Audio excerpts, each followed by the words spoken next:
Hello everyone and welcome back to my channel. Today's video is a lovely little DIY for a perfume using essential oils. You're going to need 3 essential oils for the top, middle and base notes of this perfume. I've chosen to go for a summery vibe, which is why I have grapefruit as my top note, lemon as my middle note, and I'll be using rosemary as my base note. And you just want to make sure that these all complement each other before you choose them. You can simply do that by smelling them, holding them all together under your nose, and just seeing if you like how they complement each other. Essentially, you're designing your perfume by the most weakest smell to the strongest smell. So that's why grapefruit will be my top note and rosemary will be my bottom note, because it's a lot stronger than the rest.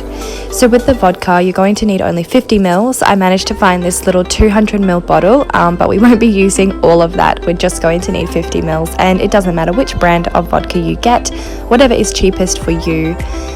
You'll also need a little spray bottle that you can actually store your perfume in and use it.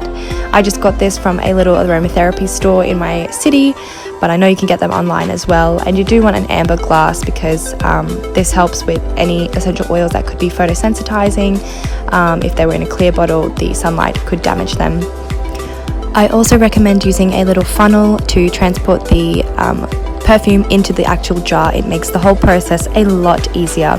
I also forgot to mention that you will need water and a measuring cup of some sort, so I've just put a little image in of those two things, but that's all you need to get started.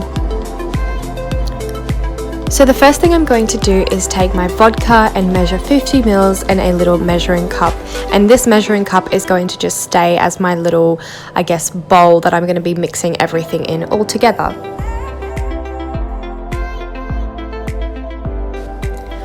I'm combining 5 tablespoons of distilled water, so that's why I'm using water from a water bottle. It's clean, it's clear, it's filtered, and I'm just adding that to the vodka mix and giving it a little bit of a stir before going in with my essential oils. So now we're going to take the top note, and whatever you desire to use as your top note for your perfume, you're going to want to add at least 10 drops. You can go up to 12 if you like. It really just depends on how strong you want this to be.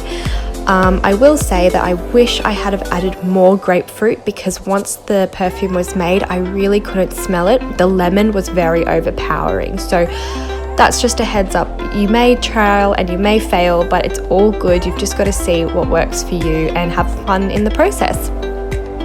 Now I'm adding my middle note, and I'm going to add between 6 to 8 drops of this one. So you can see that we're lessening as we go down, because obviously the middle note and the base note are typically going to be a lot stronger naturally in their scent than the top note. That's just the way that perfumes work. That's sort of, I guess, the method to the madness of perfumes.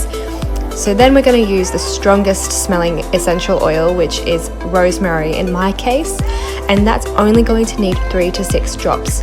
I believe I did 3, maybe a 4th one kind of fell out, but rosemary is a very, very strong smell, so that's why I wanted to keep it very, very light.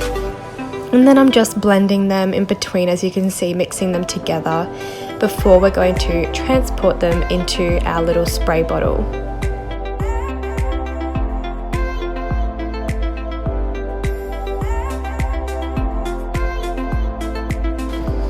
I'm just placing my funnel at the top of my perfume bottle and very slowly just tipping in the mixture. I liked to have kept it all in the measuring cup, because it has that little spout at the end that makes it really easy to pour and not have it dripping all over the place. As you can see, I had a lot of the perfume left over.